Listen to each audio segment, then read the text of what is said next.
Hello po, isang magandang araw po sa ating lahat and kumusta po kayo? Sa lahat po ng mga nandito po ngayon, welcome po sa channel po natin. Tawagin lang po ninyo akong Ate Mel kung ikaw po yung baguhan. And if ever po na medyo matagal ka na, so I'm so sorry guys, no? I think more than a month po akong nawala, no? And marami pa akong i-share sa inyo pero sa ngayon po kasi in demand po itong tinatawag po nating tawas. So magbigay-bigay po ako ng tawas, nasa panghuling segment na po ako ng Taurus, Capricorn, Virgo later on. So nasa sign po ako ng Earth sign na kung saan ito po ang naiwan po sa atin sa ngayon, no.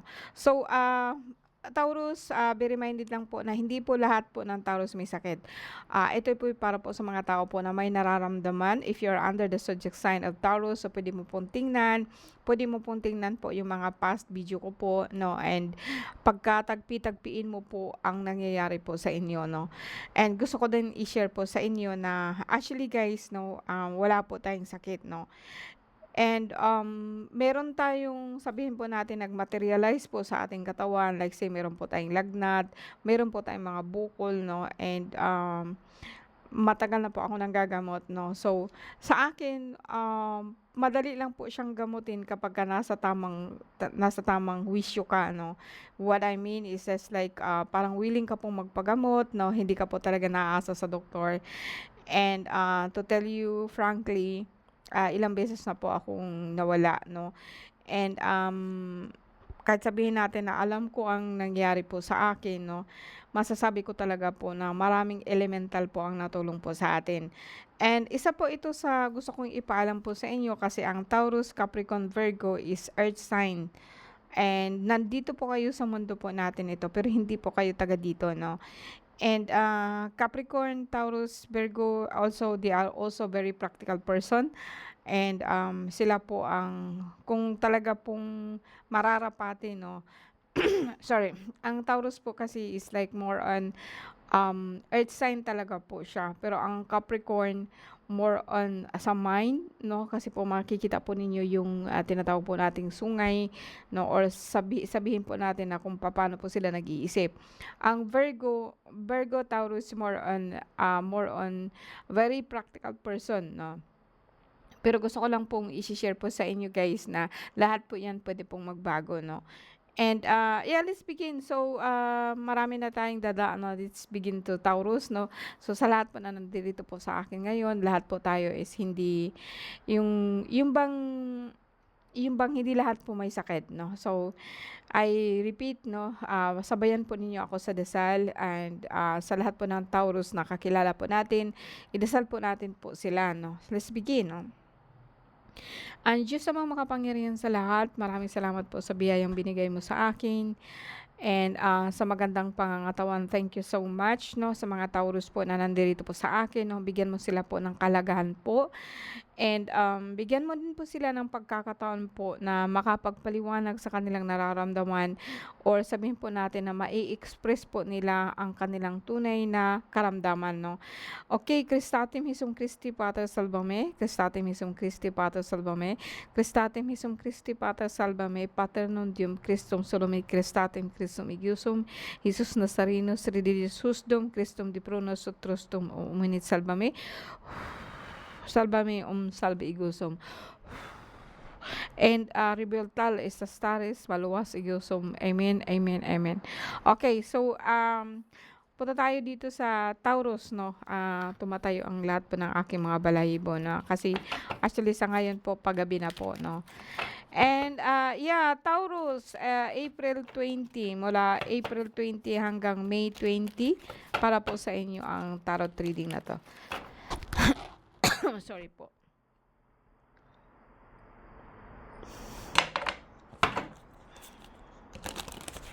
Taurus. So, Taurus, tingnan natin kung ano po nangyari sa inyo sa kasalukuyan. And tingnan natin yung immediate past and immediate future na. Tapos pag hindi po masyadong nagsasalita po ang ating card, gagamit po tayo ng isa pang supporting, no, pang suporta dito po sa ating okay. Okay, dalawa na po yung nangyari po na nakuha ko. And Alam niyo gusto ko lang pong i-share sa inyo guys 'no, na kung titingnan po ninyo ang ibang zodiac sign, hindi po gano'n kagrabe po ang nararamdaman po natin. Like, for example po kung mataas po ang inyong sugar, hindi masyadong showy 'no, maliban na lang po kung grabe po talaga ang nararamdaman ninyo. Pero right now, kaunti lang po 'no, i-she-share ko sa inyo mamaya-maya.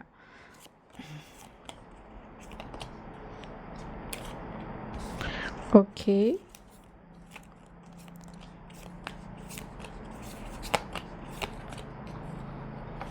Okay, ngayon po sa Taurus 'no, ito yung pinakasentro po ng card natin.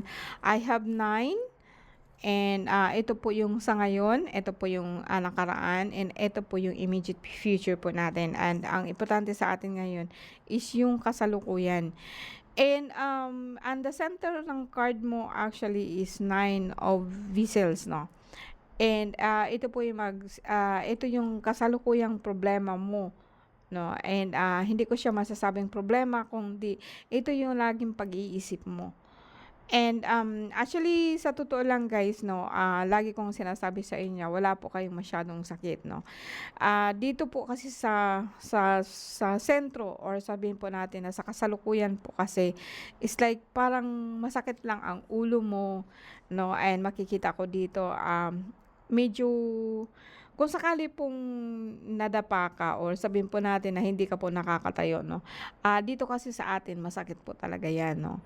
And hindi po kayo high blood and meron din pong tendency po na medyo nahihilo kayo 'no. And, lately marami po sa akin pasyente po ang grabe po talaga ang pakiramdam nila 'no. Pero, more on makikita ko kaagad sa card ko ano po nangyari. And akala po nila is like, walang katapusan yung sakit ng ulo nila 'no, dahil po sa actually, dalawa po ang base po ng pananakit po ng ulo po natin 'no. Kung hindi masasabi natin na meron tayong tumor, meron din pong lagnat, meron po tayong lagnat sa loob ng katawan po natin, infection, and, dala na po 'yan ng minsan po talaga pananakit po ng ulo 'no. And, last time, masyadong masakit ang ulo ko when that time po na nagsusuka ako 'no. Sorry po 'no, sa mga, nanonood sa akin diyan na kumakain 'no. And, i-she-share ko sa inyo guys na actually hindi kayo high blood. More on mababa po ang pulang dugo ninyo. Ano po ang ibig sabihin nun talaga? Puwedeng sabihin natin na mababa ang pulang dugo or meron kasi tayong red cell and white cell. And, mostly sa atin lalo na po sa mga kababaihan, akala po talaga natin is like high blood kayo. Parehas lang po kasi ang pakiramdam niyan, pananakit ng ulo at saka dito sa batok, mabigat po yung batok po natin 'no. Pero dito sa kaso mo is like mababa ang pulang dugo niyo. Bakit? Dahil po meron po kayong infection sa loob ng katawan. Now kung babae ka, puwedeng apektado po ang mattress mo. Kung lalaki ka, puwede pong ang lagusan po ng iyong ihi ang mayroon kang problema, 'no. Eto yung pinaka-ano po natin dito 'no, kasi kung titingnan po natin, actually ang mindset mo kasi sa ngayon is like gusto mo talagang gumawa, meron kang mga project 'no, and masaya ka po 'no. And, iniisip mo ang trabaho, ang bahay, ito po ang mindset po natin 'no. Kaso lang po, kung minsan po talagang ginagapi ka 'no, puwedeng lately na 'to nangyari sa inyo na parang meron kayong lagnat sa ilalim, puwedeng sabihin po natin na parating pa lang po kasi lately lang po kasi 'no, lately lang ito 'no. And, puwedeng in the immediate past, wala din po akong masyadong masasabi dito maliban na lang sa mataas ang inyong uric acid 'no. Kung minsan po nagpapalipas po kayo ng pagkain 'no, meron kayong gustong maabot talaga and, medyo meron talaga kayong gustong maabot sa buhay ninyo. And, ang sentro ng card mo dito is the Queen of Bear 'no. Actually, depende kung saan po siya nakalagay pero both positive po itong right and left niya and up and down 'no. Parang parang lumalabas lang po dito guys ba na, ikaw po parang gusto mong magkaroon talaga ng sariling lupa, 'no? And, ito ang dahilan kung bakit may mga bata ka po na inaalagaan, meron ka pong nag-iisip ka din po na ang mga bata medyo pakasal na, ikakasal na or like mga apo mo or ikaw din po 'no. So, parang lumalabas dito na kayo po ang breadwinner. No, and, Taurus parang kung minsan po nasakit ang ulo ninyo dahil po sa tinatawag po nating sibang or nuno 'no or, kulang po kayo ng pulang dugo. Kasi dito sa kasalukuyan at saka in the past is like, dito kasi talaga pananakit ng ulo 'no, and in the past niyo parang meron kayo nitong hilab po ng tiyan 'no, na kung minsan pumupunta dito sa akin na namumutla na po 'no, pero madali lang po silang gamutin kasi nasibang lang 'no. Madali lang po siyang gamutin like lawayan mo lang siya tapos, ibaba mo po yung sikmura niya, ganyan and, hilutin mo po yung tiyan niya para po magiging okey siya 'no. And, painumin mo siya ng puwedeng sa akin painumin mo siya po ng gamot po na galing po sa doktor 'no. And, pagkatapos na isang gabi makapagpahinga po 'yan, kinabukasan okey na po 'yan 'no. And in the future po natin, actually sa Taurus 'no, wala din akong masyadong makikitang ano dito 'no. Maliban dito sa mababa ang pulang dugo niyo, may nakikita din po ako dito na paglapot po ng dugo. Malapot ang dugo, mababa po 'no. Ibig sabihin talaga nito is like parang nababawasan po ang lakas ninyo.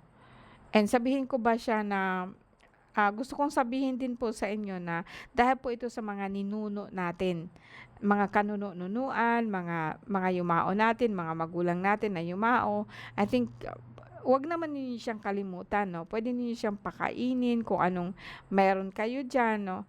I also hindi ko rin ina-advice talaga po na from time to time tawagin ninyo ang inyong mga ninuno, yung mga yumao na 'no. Hindi po ako nag-a-advice po niyan 'no. Kasi talaga po minsan lang puwede mo silang pakainin and minsan din puwede pong itawid po ninyo kung gusto po nilang tumawid. And, respect ba 'no, sa akin kahit po wala na silang buhay, kahit po sabihin natin na patay na sila, gusto ko rin po na kahit papaano po isapuso po ninyo yung mga gusto nila para kahit papaano po 'no, walang sapilitan dito 'no. And, tsismis, may nakita po ako dito na mga tsismis actually mga lalaki 'no. So, mga tsismis na ganito ka, ganyan ka, pero actually, itong mga nagtsitsismis sa'yo is like meron din po kasi silang nakaraan, eh. Meron din silang buhay po na parang gusto nilang takpan ba 'no.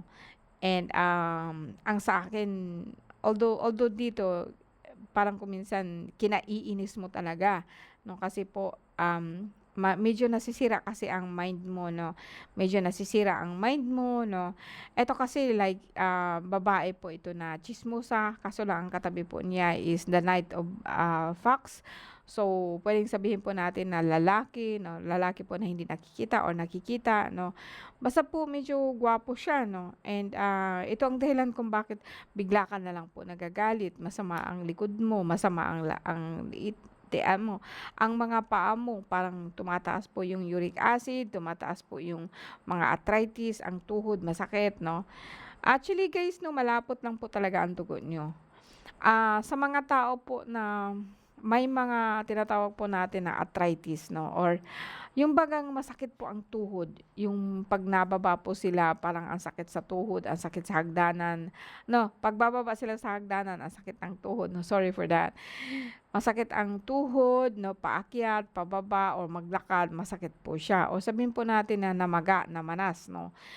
Ang masasabi ko lang po diyan guys is yung ugat po ninyo 'yan, yung ugat po ninyo medyo bloated po siya. So, hindi po siya masyadong nakakadaloy doon ang dugo ninyo kasi sinasabi ko nga po is malapot siya. So, bawasan po ninyo ang pagkain po ng mga karne, mga pata, sunod-sunod po na karne 'no. Kasi ang karne kasi is, wala namang problema sa akin kahit nakain po kayo ng karne basta pagbigyan po ninyo ang tummy ninyo na maka-recover siya. Kasi kung kakain ka ng karne umaga, tanghali, hapon, o kinabukasan, sunod-sunod ang kain mo ng karne, actually hindi po yan matutunaw dahil po yan sa taba. No? So, ibabalance mo siya sa akin po sa mga taong merong mga ganyan. Ibabalance niyo yung pagkain nyo. Never po ako magsasabi sa inyo na magugutom kayo, no? Kasi maraming pagkain po dyan, no? Like, sabihin natin na, actually, ang saging na saba, wala akong nakikita dyan na ini-spray dyan, no? Maliban na lamang po pagpapahinugin siya, no? Pero sa loob niyan, sa loob ng saging na yan, is like, presko yan, no? So, maganda po siyang kainin, kahit hindi po siya naluluto, no? And alternate ba, no? Hindi puwedeng puro saging na lang, hindi puwede po na puro na lang papaya, hindi puwede na puro kanin na lang po or puro taba na lang po, no? So, i-alternate po ninyo. More on advice ko sa inyo is like, 'pag kumain po kayo ng taba, dapat po may kahalo po siyang gulay. So, kumain muna kayo ng gulay, no? Para po may sapang-sapin po ang tummy ninyo. And then, saka po kayo kumain po ng mga matataba, no? And, pero 'pag talaga pong namaga na ang tuhod ninyo, refrain po kayo sa pagkain yan.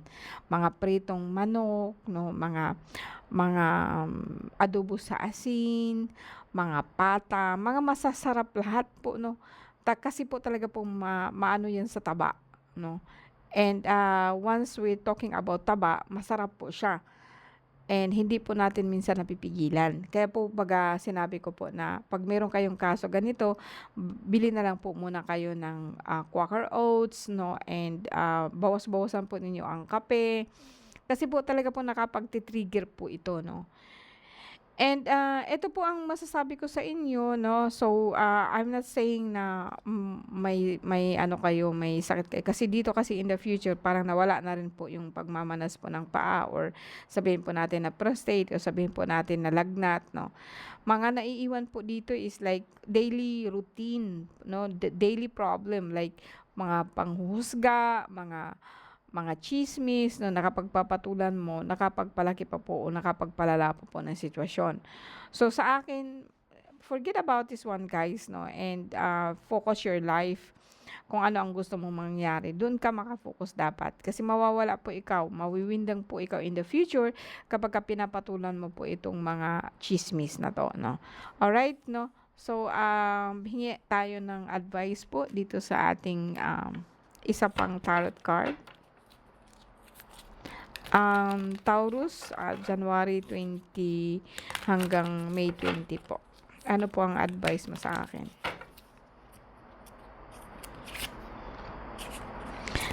Five of Pentacles, Eight of Pentacles, and Judgment. So, dito guys, no, masasabi ko na in the future, so ito po yung future ninyo, ito po yung ngayon. Eight of Pentacles and Five of Pentacles. So, this one will be in your past. Okay? This one will be in your past. Ito. This one will be in your past, no? Or sabihin po natin yung mga nakaraan mo. Parang dito kasi is iniisip mo na wala ka. Iniisip mo na masakit ang tuhod mo. Iniisip mo na wala kang pera, no? Pero dito kasi sa pinakasentro ng card mo is walking away, no? 'Di ba makikita mo diyan parang nagwewendang ka na po, no? Lumalaki ka po. Actually, yan ang pinakamalaki po sa lahat po ng pentacles po natin. Masasabi ko po na actually is like walking away. Yung parang bayaan ko na lang po yung mga panaginip ko or bayaan ko na lang po yung mga gusto kong mangyari sa buhay. Hindi din po ganyan ang pagkasabi ko, no? And eto pong pangatlo po is just like judgment. Nasa sa iyo kasi yan eh.